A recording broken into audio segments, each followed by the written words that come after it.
सिर्फ अजान को ही टारगेट करना ये सीधे सीधे एक ध्रुवीकरण की और नफरत की राजनीति है। 2 मिनट 2.5 मिनट की अजान से मुझे नहीं लगता कि किसी को इतनी ज्यादा तकलीफ हो सकती है। उसके बरक्स इस देश में धार्मिक स्वतंत्रता है। इस देश का कानून इजाजत देता है कि अपने अपने हिसाब से अपने अपने धार्मिक रीति रिवाज का पालन करने का। अजान को टारगेट करके, वर्ग विशेष को टारगेट करके आप जो नफरत की खेती करना चाह रहे हैं वो खतरनाक है। रात के 2 बजे भी देखिए तो जुलूस निकल रहे हैं और डीजे बज रहे हैं, लाउड स्पीकर बज रहे हैं। सरकार उसे रोकने के बजाय फालतू की एक बहस खड़ी करेगी। आज दंगे हुए हैं देश में, लोग मारे गए हैं, लोगों के घर तोड़े जा रहे हैं। हम उस पर बात करें या लाउड स्पीकर की आवाज़ के कम और ज़्यादा पे बात करें? महत्वपूर्ण यह है कि हम ये बात करें कि लोगों के जब घर तोड़े जा रहे थे तो बुलडोज़र का जो शोर था, घरों के गिरने का जो धमाका था, छतों के गिरने का जो शोर था और उसमें लोगों की जो चीखें थीं वो किसी भी लाउड स्पीकर से ज़्यादा तेज़ हैं और वो लोगों के दिलों तक पहुँच रही हैं और लोग रो रहे हैं, लोग परेशान हैं, लोग पीटे जा रहे हैं। उस पर बात करना।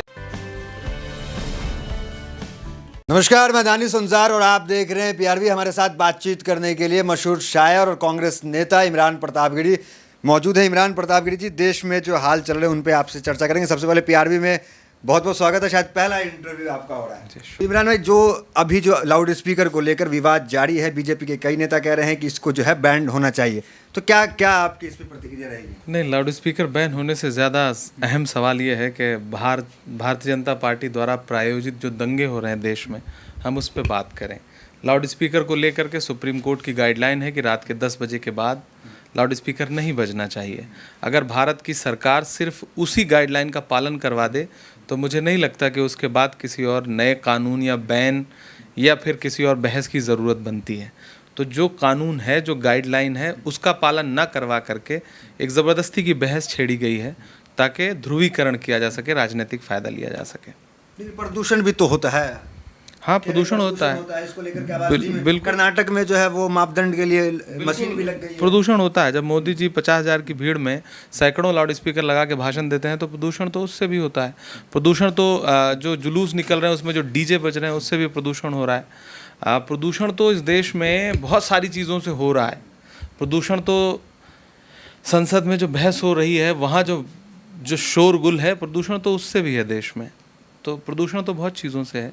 सारी चीज़ें प्रतिबंधित कर दीजिए। सिर्फ अजान को ही टारगेट करना ये सीधे सीधे एक ध्रुवीकरण की और नफरत की राजनीति है। 2 मिनट 2.5 मिनट की अजान से मुझे नहीं लगता कि किसी को इतनी ज़्यादा तकलीफ हो सकती है। उसके बरक्स इस देश में धार्मिक स्वतंत्रता है।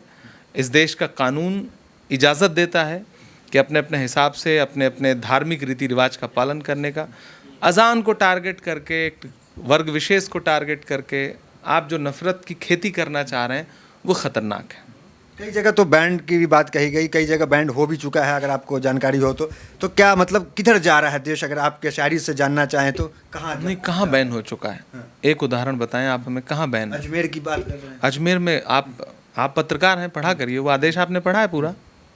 वो डीएम का जो आदेश है अजमेर का, वो पढ़ा है आपने? वो पूरा आदेश उठा के पढ़िए, जिसमें सीधे सीधे कहा गया है कि डीजे प्रतिबंधित, डीजे पे बैन।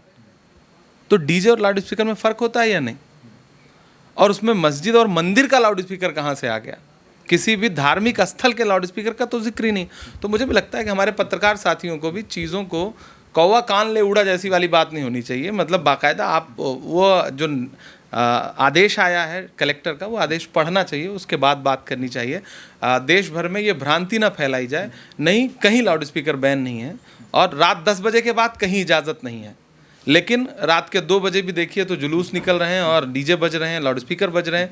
सरकार उसे रोकने के बजाय फालतू की एक बहस खड़ी कर रही है। तो इसकी मांग को आप सही नहीं मांगते? जो लोग कह रहे हैं कि बैन कर देना चाहिए लाउड स्पीकर या उसकी आवाज़ की कम से कम कम होनी चाहिए। मैंने आपसे पहली बात ये कही कि आज दंगे हुए हैं देश में, लोग मारे गए हैं, लोगों के घर तोड़े जा रहे हैं। हम उस पर बात करें या लाउड स्पीकर की आवाज़ के कम और ज़्यादा पे बात करें?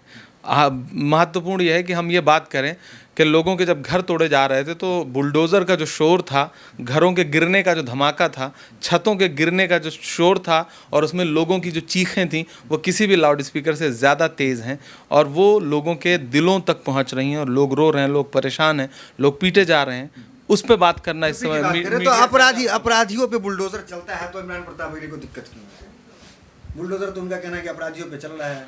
क्या चाहे वो समाजवादी पार्टी को हो, चाहे वो कांग्रेस भाजपा ने आपसे बताया कि इमरान को तकलीफ है अपराधियों पे बुलडोजर चलने से? को। अभी आपने कहा ना बुलडोजर की आवाज आ रही है। नहीं, मैं मध्य प्रदेश का जिक्र कर रहा हूँ, आप उत्तर प्रदेश ले आए तुरंत। आप भी तो विषय पे रहिए।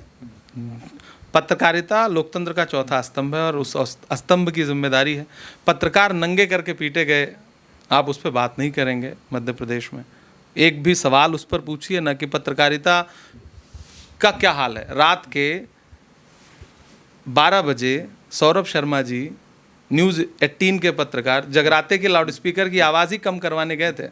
जानलेवा हमला हुआ है उन पर, उन्होंने तहरीर दी है, न्यूज़ 18 ने खबर लगाई।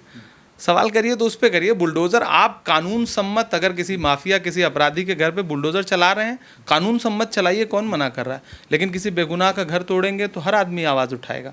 आज किसी और का घर है, परसों किसी और का रहेगा, नरसों हो सकता है आप ही का हो।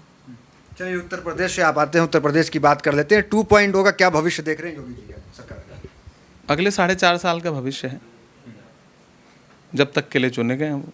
चलेगी सरकार? जाहिर सी बात है, क्यों नहीं चलेगी। ये सवाल ही पूछना, इतनी प्रचंड बहुमत की सरकार है तो क्यों नहीं चलेगी। कांग्रेस कहाँ पे चूक रह जाती है? कांग्रेस पूरी तैयारी से जाती है, आप जाते हैं, प्रियंका गांधी जी जाती हैं, लेकिन कांग्रेस को सफलता नहीं मिल रही है।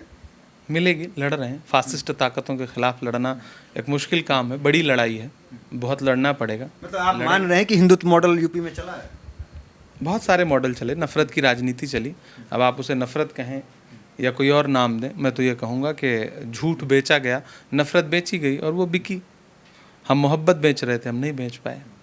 कुछ शायरी अगर सुना दें आप हमारे दर्शकों को, अजान से रिलेटेड भी आपकी एक शायरी। नहीं, अभी रमज़ान है, रोज़े से हूँ, अभी शायरी सुनाने का मौका नहीं है। शायरी कभी फिर सुनाएंगे। शुक्रिया, थैंक यू। तो ये इमरान प्रतापगिरी थे जो बड़ी बेबाकी से तमाम सवालों का मेरे जवाब दे रहे थे। तो फिलहाल वीडियो में इतना ही, मिलते अगले वीडियोज़ में, बन रहे हमारे साथ। बहुत बहुत धन्यवाद।